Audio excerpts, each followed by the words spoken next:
Hello, everybody, and welcome to the Global Food Systems Podcast, brought to you by the Kansas State University Office of Research Development. I'm Jay Weeks, a Ph.D. candidate in the Department of Agronomy, and today we thought we would record our very first Podcast Zero, where we talked a little bit about why we're doing this podcast, what we hope to accomplish, and bring to you, the listener, talk a little bit about why food systems are important. But first, I'd like to introduce you to a couple important people to our endeavor here. First is my co-host, Associate Professor in the Department of Philosophy, Dr. Scott Tanona. Hi, how are you doing? And the Director of the Global Food Systems Initiative, Maureen Olewnik. Good afternoon. So welcome, both of you. I thought as we would start out, just if you wanted to give a little bit of background as to how you got involved with the food systems and why you're here. Maureen, would you like to start? Sure. The global food systems has been something near and dear to my heart for a lot of years. My Ph.D. is in cereal chemistry, and I worked in research in that area for several years and then moved into regulatory activities internationally with food companies.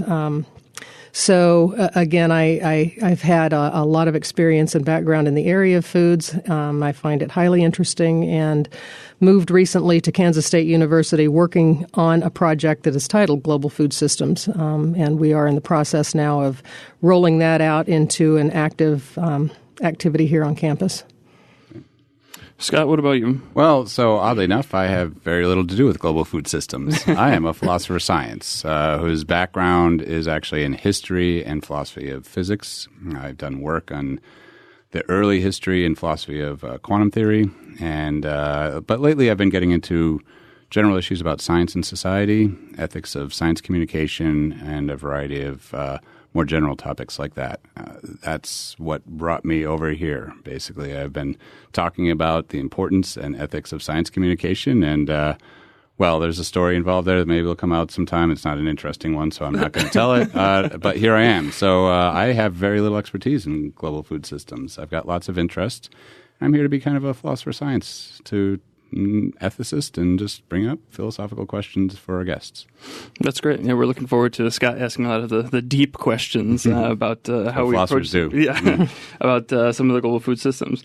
Myself, I originally grew up in central New York with a dairy farm background, and I went to school as an undergrad for agricultural sciences. Always fell in love with the food system, and now I'm here as a PhD candidate, in environmental chemistry, working on phosphorus issues. So, looking forward to exploring a lot of the topics here as we move forward. Maureen, why don't you tell us a little bit about the Global Food Systems Initiative and how that relates to the podcast? Sure. The Global Food Systems Initiative is an activity at K-State that we're trying to bring focus within the university and externally on the impact that research and creative endeavors on campus have on the system overall. We know the world population is growing rapidly. We know that we've got challenges with climate change, with availability of water. The issues of sustainably feeding this growing population over time is one that's going to be very complex and require input from a lot of different and diverse areas. So what we're trying to do here at K-State is to bring together those interdisciplinary activities that touch and relate to food, considering things like, obviously, agriculture and nutrition, bringing into the mix the need for engineers, for business researchers, architecture, geology, chemistry, microbiology. All of these things have a direct impact on the food systems that we look at today. But you also have to think about politics, think about social sciences, think about the morality of some of the ways these things are put together. And again, all of these things are happening here at Kansas State University, and all of these things do have some impact and effect on the global food systems. As we bring these concepts more clearly in focus within the university through these podcasts and through other methods of getting information out, we also hope that people outside of Kansas State University start having the opportunity to understand what we do here and a better understanding of the concepts and the focus that we have on the research that we're doing in the area of food systems. Great. Yeah, I mean, it's super important, and we look forward to seeing how the university builds out this initiative moving forward. So, we kind of wanted to keep this podcast there as sort of an informal discussion about the importance of the global food system. And either of you can sort of chime in. Why is this important? Why are we doing this? What are we trying to get at in your mind? Well, I eat food. And food's important, and it has to be created, and it has to get places, right? And from my perspective, they're just the globe is going to be facing sort of all kinds of increasing challenges at meeting the needs in sustainable ways that sort of don't have too much of an impact on all the other activities that humans want to do and all the other things that happen on the globe, right? Ecological impacts, et cetera, right? And there are, as Maureen said, there are huge ethical issues, right?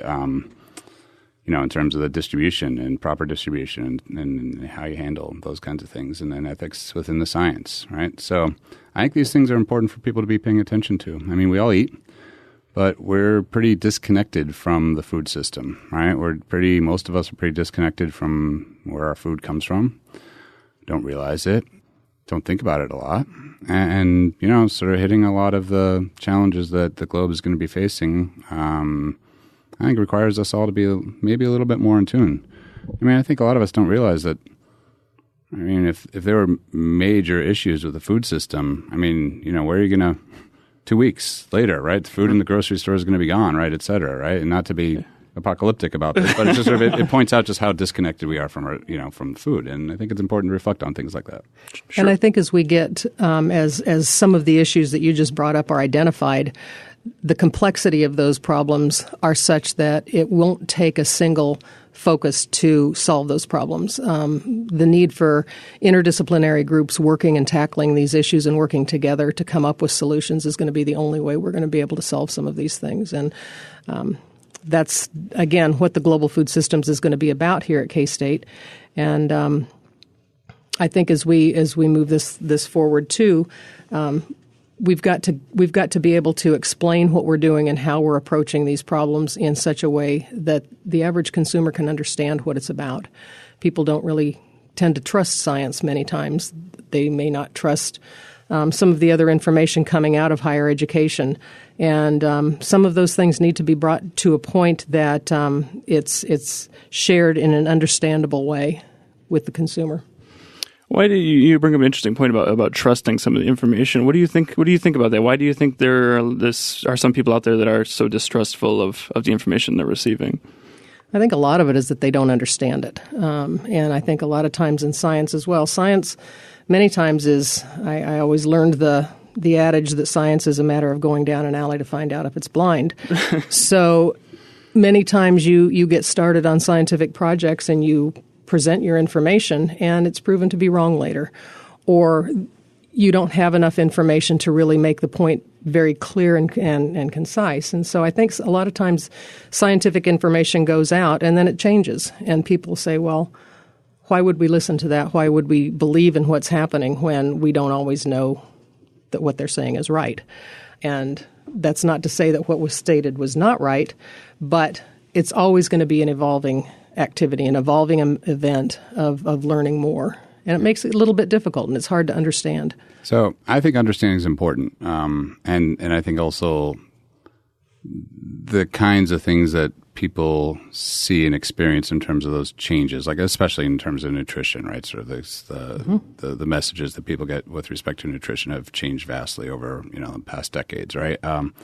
That can lead to distrust. But the more important thing, I think, besides understanding is values, right? Sort of it's about there's lots of indications that when people distrust a bit of science, right, that it's not that they don't necessarily understand it, right, but it's also that they don't think it speaks to them or they don't trust it for the other reasons, which sort of gets to where you're saying about the back and forth, right? Sort of then the question is, like, not did I understand the content that just came at me, right, but do I trust the source? Do I think that they're doing what I care about? Do I think that they're studying it in a way that reflects, my values and what I care about? And that's a really important bit about science communication. We're not just talking science here, right? Sort of as you said, global food systems is there's a lot else going on, but certainly a major component that we'll be talking about is science, right? And for that, it's pretty complex, right? So I think that's one of the reasons. I mean, you talked about interdisciplinarity, which I super care about, sort of all the things, all the many anyway, the big issues that are out there, the interesting issues that we have to solve as a society and as a globe require interdisciplinary work, right? And then the communication bit is important, not just between disciplines, but then with the rest of society who has to sort of come up with, apply the solutions and sort of jointly figure them out, right? So all these things are important. So one of the things then for us that I think is really important is to get at the human side, right, of what happens, sort of the people who are working on these problems, right? Where are they coming from? What are they trying to solve, right? And so we can get a little bit of that understanding out, right, about what's actually going on, but then also a little bit of the whys and wherefores, right? And I hope that people get sort of interested in these sort of bigger problems that people are working on, right, to try to address sort of the bigger issues that are going to be coming down the pipeline.